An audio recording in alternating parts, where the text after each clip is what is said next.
In today's video, I'm going to be showing you guys how you can take your footage that looks like this and transform it into looking something like this with my top 5 tips to make your footage look more cinematic in Final Cut Pro. Let's jump right into the video.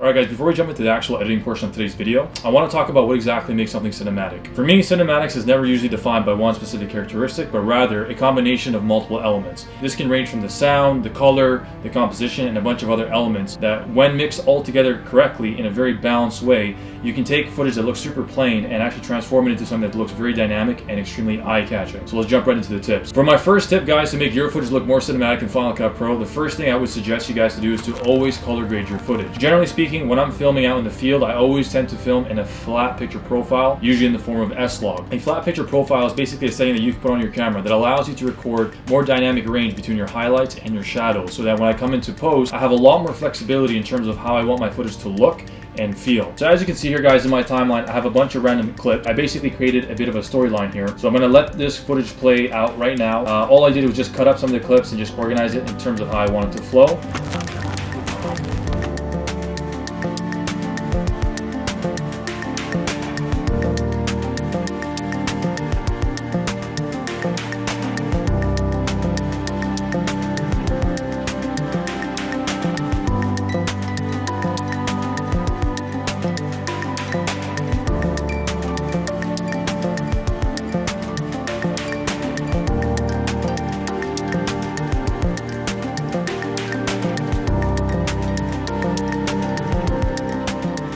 This is pretty much how I want this little mini project to kind of flow. As you can see, guys, it's very, very plain. Nothing's really going on besides just a bunch of random shots. As I begin to break down my 5 tips to make your footage look a little bit more cinematic using Final Cut, you're going to start seeing some of the techniques that I'm going to implement to really kind of bring this short storyline come to life. First thing I'm going to do, I'm going to jump into Final Cut here. I'm actually going to open up my effects panel. What I'm going to do now, I'm going to go to my color board. I'm going to drag and drop it onto this clip.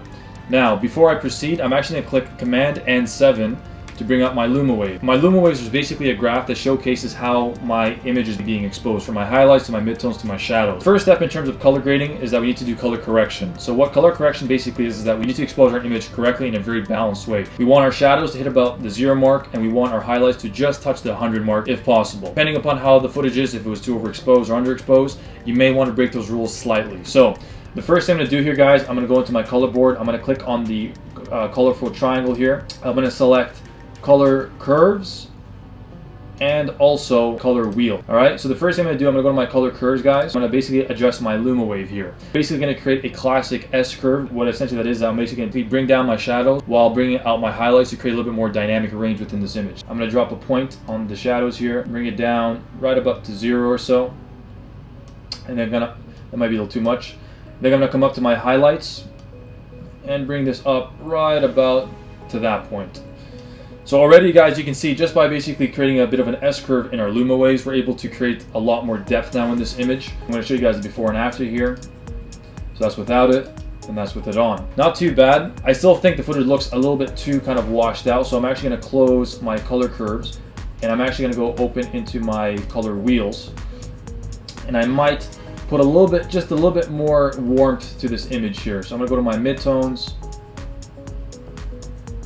slightly push it to my orange / warmer tones right about there. I like how that looks. And then the last thing I'm going to do, I'm going to go into my color board. I'm going to go into my saturation tab, and I'm going to increase my saturation right up until that point. Okay, let's see how that looks now. Okay, I'm pretty happy with that. Alright guys, so this is basically what our footage looks like without any type of color correction and color grading. This is what it looks like now after some basic correction, and then adding a little bit more warmth. I'm pretty happy with that. So now what I'm going to do, guys, I'm actually going to take my color grading, I'm going to copy and paste those settings and apply them to all of my other clips on my timeline here. To do that, guys, you're going to basically come to your clip, which we color graded. You're going to click Command C.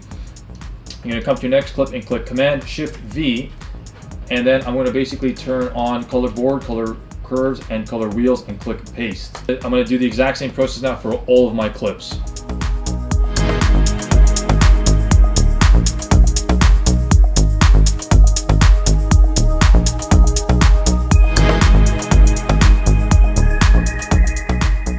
Alright guys, now for my second tip to make your footage look more cinematic with Final Cut, we're now going to talk about sound design and sound engineering. As you can see here, we've now successfully color graded all of our clips, but there's no sound associated with any of these shots, which basically is making it very, very flat and plain. Sound plays an extremely important role when it comes to enhancing the visuals of any type of content that you might create. We're seeing that our environment begins at a beach somewhere. There's water hitting rock. There's also a few drone shots, and our subject is also walking on rocks and also through a field of grass at some point.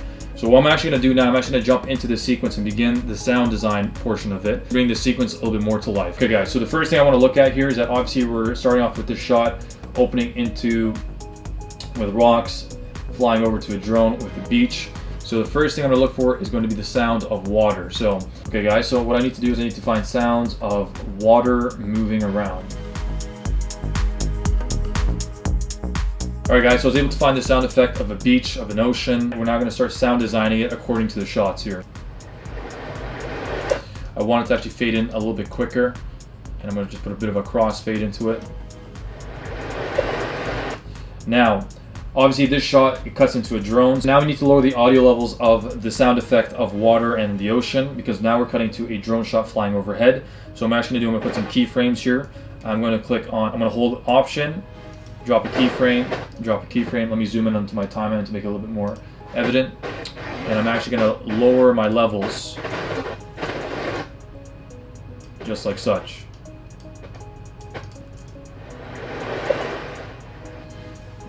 Fades out a little too quickly. Let's try to do it like this.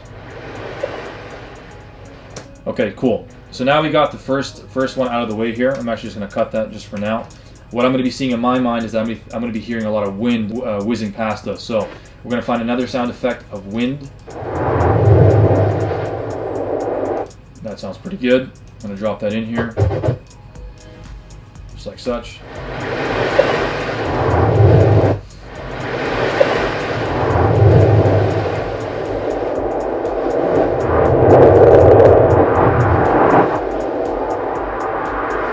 That was pretty good.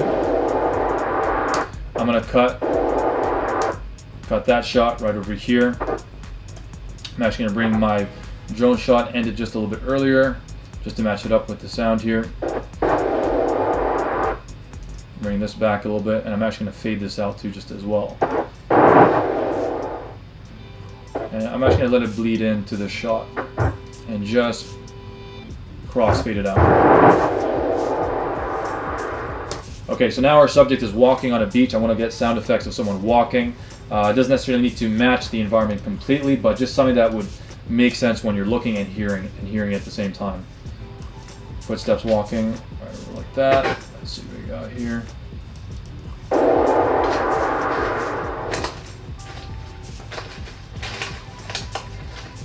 Okay, so now he's walking on rocks, so it doesn't sound like he's breaking twigs anymore, but let's keep hearing it. Yeah, so what I'm going to do, I'm going to go over there, and now since we're cutting from this shot here into this shot, we're actually going to lower the volume of the footsteps. For this shot in particular, I'm going to lower down the volume just like such. And then I'm going to increase my volume again to this shot because now our subject is walking through a field of grass. So you kind of want to make it sound like the sound is directly in your face.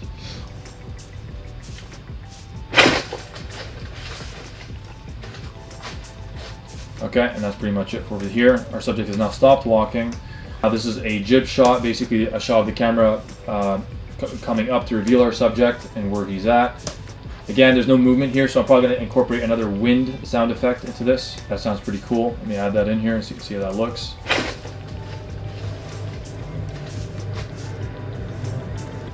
Okay, so I actually like this almost to be our undertone for the entire sequence. So let's just experiment and see how that sounds.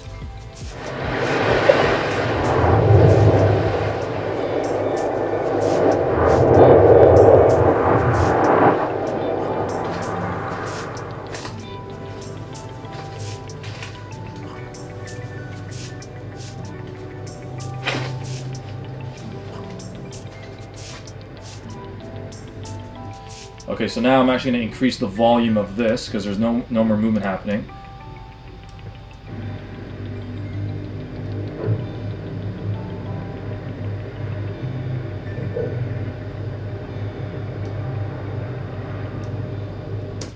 Okay, that's starting to come together. Now for this shot in particular, this is a drone shot. We're basically jibbing up while rolling to the right, I believe. What I would like to hear is maybe the sound effect of birds in the background. Let me see if I have the sound effect of that. Quickly check my sound design library. That sounds pretty cool. Let me drop that in right about here.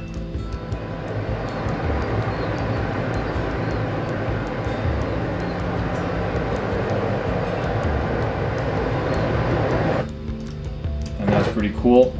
And now just to finish this off, I would like to finish off this sequence with a riser. Let me see what type of riser I have in my library. There's plenty of websites that allow you to download free sound effects that you can use. Like I said, over the years I've saved and downloaded a bunch of them. I've also bought some sound effects libraries for myself, and I kind of have a big master list on my Mac here that I always reference whenever I'm kind of putting pieces together. That could potentially work, actually. Let's see how that sounds. If I drop this one over here. I'm just going to match it right.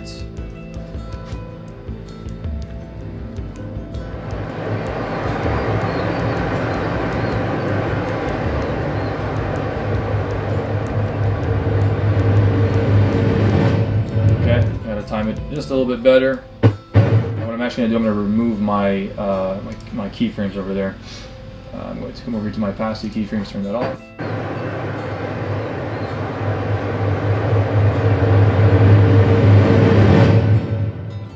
It's a little bit intense. I'm going to lower down the volume.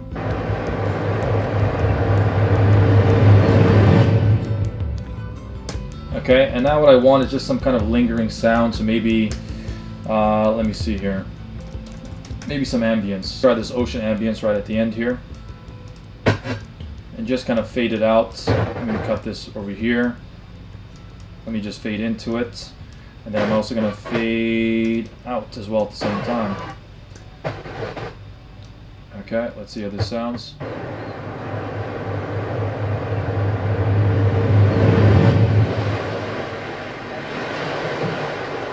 Not bad. I'm going to lower the volume actually.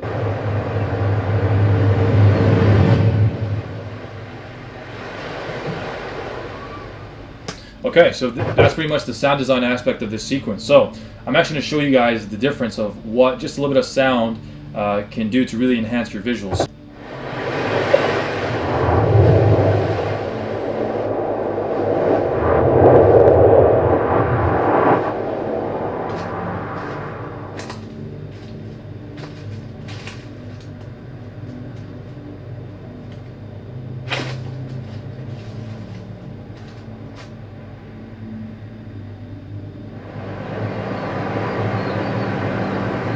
Maybe for this one here.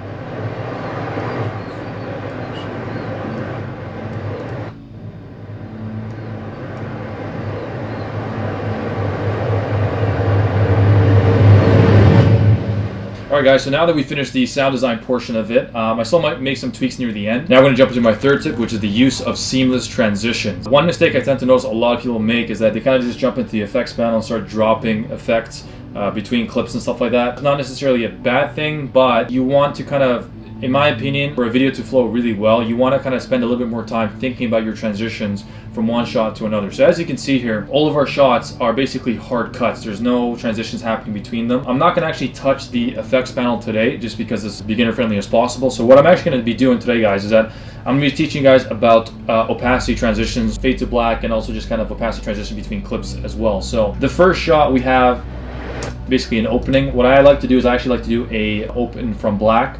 So I'm actually going to come to my right column here. I'm going to go into my opacity and I'm going to drop a keyframe. Let me close this. I don't need that anymore. And then from there, I'm going to bring down my percentage right down to 0. I'm going to let the clip play to a certain point where then I want my opacity to come back to 100%. So I'm going to drop another keyframe right there. I'm going to take this, bring it right up to 100. Let's see how that looks. Much better. It gives you a lot more of a seamless opening. Now, we're going to apply the same technique, guys, between different clips. I'm not going to use this for all of the clips, but any of the shots that I think would be good to use this opacity transition, I'm going to apply it to. One tip, guys, is that also when you're trying to create transition between one clip through another, depending upon what your subject is doing or what your focus is, what I like to do is I try to match transitions based off of the continuity of what's happening. So for example, if my subject is walking in a direction in one shot, I'll try to find another angle of that same direction to basically cut into. Let's say your subject is walking to the right. If you get another angle of your subject doing that, but they're still maintaining the same type of direction of movement, the ability to cut and edit that transition will be a lot more seamless rather than just taking a special effect and dropping it between two clips. So let's apply that same method here, guys. There's the opening, pretty good. So what I would actually like to do, I would like to transition from this clip into this one here. So let me just bring this up here for you guys. So what I'm actually going to do, I'm actually going to create a space. I'm going to hold Option W, and I'm actually going to bring this back just like such. And I'm actually going to raise this over here, come back to my space, right about that point. Now I want to do an opacity transition from these two shots. I'm going to come to my starting point. I'm going to drop my opacity keyframe, bring that right down to 0. Come over here, keep going, drop another one, put it to 100%. Let's see how that looks. Okay, that was a little bit abrupt. It's almost there. There's just, I think I need a little bit more runway at the bottom of this clip. So what I'm going to do, I'm actually going to bring down my space, probably about that much. Still a little bit abrupt. Let me try it from over here now. Yeah, that works. This is going to be a hard cut into our subject. We're introducing our subject. I don't mind that. That's not a problem. Again, hard cut. But what I would like to do is I actually would like to use that same opacity transition with this clip and the clip following ahead, and then I would like to use that transition for all three of these clips that are going to be seen here. So same idea, guys. So I'm going to do a crossfade transition again. Sorry, an opacity transition. So right about this point, come over here, drop my opacity right down to 0. Right about there. Boom, 100%. See how that looks? Pretty good. Okay, there's some footsteps that are a little bit too loud here, so I think it's this one. Drop that over here. And I'm just going to do a crossfade like that. Is that -3? Is that -15? Let's see how that looks. Not bad. And now I'm going to apply the exact same idea now, but with the clip ending. There we go.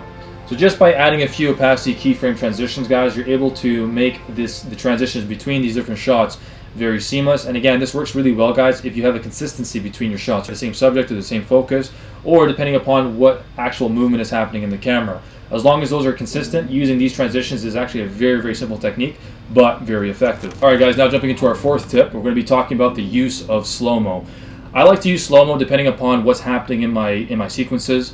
One thing I tend to notice a lot of people tend to make the mistake of is that they overuse slow-mo. One technique, guys, that I really like to use when it comes to kind of making content a lot more engaging, a lot more dynamic, is kind of throwing people off in terms of the flow of the video. The problem is that if you use slow-mo too consistently, people are going to start picking up on a pattern. If I see a bunch of sequences that are slow-mo, the next shot is probably going to be slow-mo again, and probably the shot following suit right after as well. The way how I go about using slow-mo, guys, is that I try to pre-plan it beforehand as much as I can. I try to think of what type of visuals based off the compositioning will look really good if I filmed at a higher frame rate, and then slow it down in post to kind of really drag things out and kind of really enhance the visuals and feeling. This shot here is not bad, but I think there's too much camera shake going on here. So what I'm actually going to do, I'm going to slow this down to about 40% because I filmed at 60 frames per second. Now, I actually need to slow down my audio clip too, funny enough, to try to match the slow-mo happening in the actual shot as well. I want to slow this shot down as well. So it's going to throw our timing off just by a little bit, but it won't be too hard to get back into this. 40% again. Let's see here. Let's bring this shot back. That's pretty much good. I'm going to bring this back right about so. I actually want to increase the sound of this, of the footsteps. Walking through leaves here. You always want to try to use slow-mo to your advantage. And again, it's one of those things you also want to kind of experiment as well with, but try your best to pre-plan as much as you can before you begin shooting, based off your composition and the environment that you're in, what you think would look really good if you would slow it down in post to really kind of enhance the visuals and the overall feel and tone of the shot. Now for my fifth and final tip for today's video. Once you guys have finished your color grading, your sound design, your seamless transitions, and maybe the use of slow-mos, you want to top everything off by adding those classic cinematic black bars to kind of really nail our framing. So what I'm actually going to do here is I'm going to come into our little composition of the sequence, and I'm going to essentially create a new compound clip.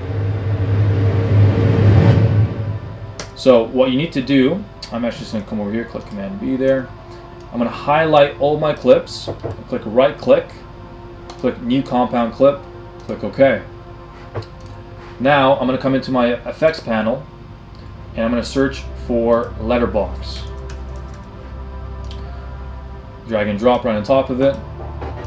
And one of my favorite go-to aspect ratios for this is 2:35 and 1.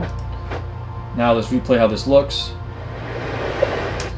So the first thing I noticed is that I need to raise up one of my clips. So I'm going to come into my compound clip, I'm going to double click, choose this shot, come over to my y-axis right over here, raise up my clip. So I actually lowered down this drone shot. That looks good.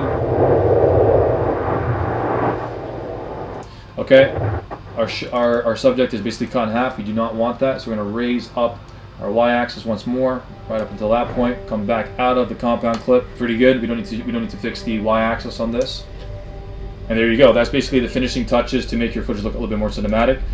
There is one thing that I feel like is kind of missing here, is that this sequence actually needs a little bit more sound to it, but not necessarily from a sound design or sound effect perspective, but more so a main theme or in the form of music to kind of carry it. And I'm actually going to jump into my compounded clip, and I'm actually going to just paste it. This is going to be the main theme that's going to be carrying our visuals with our sound design, and now we're going to see how this all sounds with it together.